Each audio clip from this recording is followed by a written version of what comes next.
नमस्ते दोस्तों, स्वागत है आपका मेरी नई कहानी में। क्या आप सोच सकते हैं कि जो भाभी सुबह मंदिर में पूजा करती है वही रात को करोड़ों रुपए उड़ा देती होगी, अय्याशी में उड़ा देती होगी। चलो शुरू करते हैं ऐसी खौफनाक कहानी जो आपके होश उड़ा देगी। रोहन और उसकी भाभी मीरा एक ही घर में रहते थे और पूरे मोहल्ले में इनके परिवार की मिसाल दी जाती थी। मीरा सुबह से शाम तक घर के कामों में ही व्यस्त रहती थी, पूजा पाठ करती और हर किसी की ख्याल इतनी शिद्दत से रखती थी कि उस पर शक करने का कोई बहाना ही नहीं था। रोहन के बड़े भाई जो एक बड़े बिजनेसमैन थे, अक्सर काम के सिलसिले में हफ्तों शहर से बाहर रहते थे, लेकिन घर की काम में मीरा ने बखूबी संभाले रखी थी। घर को पूरा कामों को सब कुछ अच्छे से संभाल के रखा था। हर कोई यही सोचता था कि मीरा जैसी संस्कारी और समर्पित बहू किस्मत वालों को मिलती है, लेकिन पिछले कुछ दिनों से रोहन को घर के माहौल में एक अजीब सी खामोशी और रहस्यमयी दिखाई दी थी। सस्पेंस तो तब हुआ था घरने लगा था कि जब रोहन को आधी रात के सन्नाटे में घर के पीछे हिस्से से किसी के फुसफुसाने की आवाज़ें सुनाई देने लगी।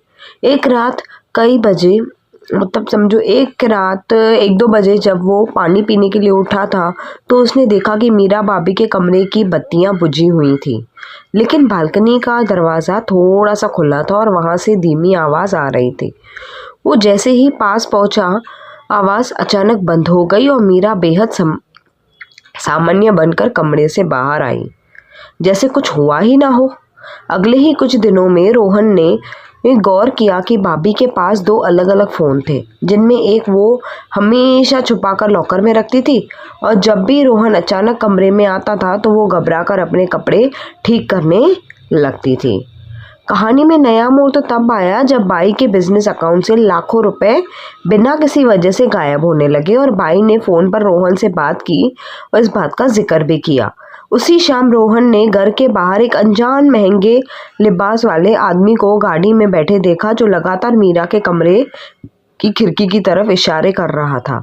जब रोहन ने मीरा के उस आदमी के बारे में पूछा तो उन्होंने बात को हंसकर टाल दिया और कहा कि वो तो रास्ता पूछने के लिए आया था।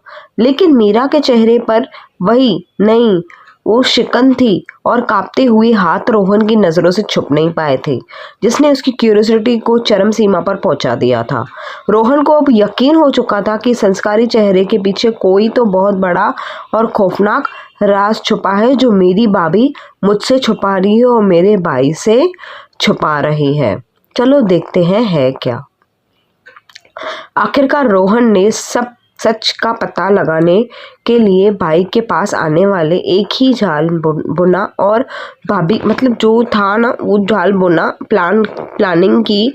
ये कहा कि भाई की फ्लाइट लेट हो गई है। आधी रात को जब पूरा घर सो रहा था, मीरा चुपचाप तैयार होकर बेहद बोल्ड और कीमती कपड़ों में बिना आवाज़ किए घर के पीछे दरवाजे से बाहर निकल गई।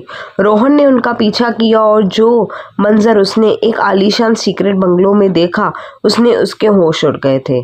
मीरा वहाँ शराब जुए की एक हाई प्रोफाइल महफिल में जान बनी हुई थी। वो कोई लाचार महिला नहीं थी, बल्कि अपनी अय्याशी और महंगे शौक पूरे करने के लिए भाई के करोड़ों रुपए उड़ाने गई थी और एक शातिर औरत थी।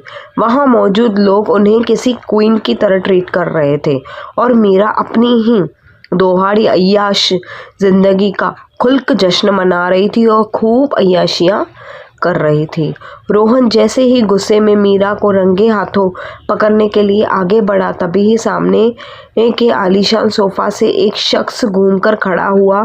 सामने खड़े इंसान का चेहरा देखते ही रोहन के पैरों तले तो जमीन खिसक गई। वो कोई और नहीं था बल्कि उसका अपना बड़ा भाई था, जो शहर से बाहर जाने का नाटक करता था।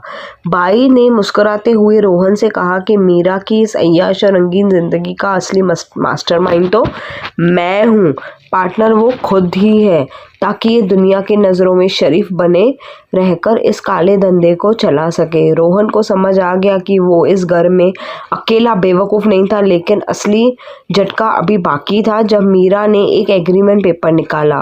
मीरा ने हंसते हुए कहा कि उन्होंने पहले ही सारी प्रॉपर्टी और सारे बिजनेस के सारे कागजात रोहन के नाम ट्रांसफ़र कर दिए हैं, पर उन पर करोड़ों का कर्जा और स्कैम का इल्ज़ाम लगा दिया है। इससे पहले कि रोहन कुछ समझ पाता, भाभी अपनी पूरी दौलत समझकर हमेशा के लिए विदेश भाग गई और रोहन के ऊपर पूरी गलती का भार डाल गई। ऐसी अय्याश भाभी किसी को ना मिले। Like, share and subscribe.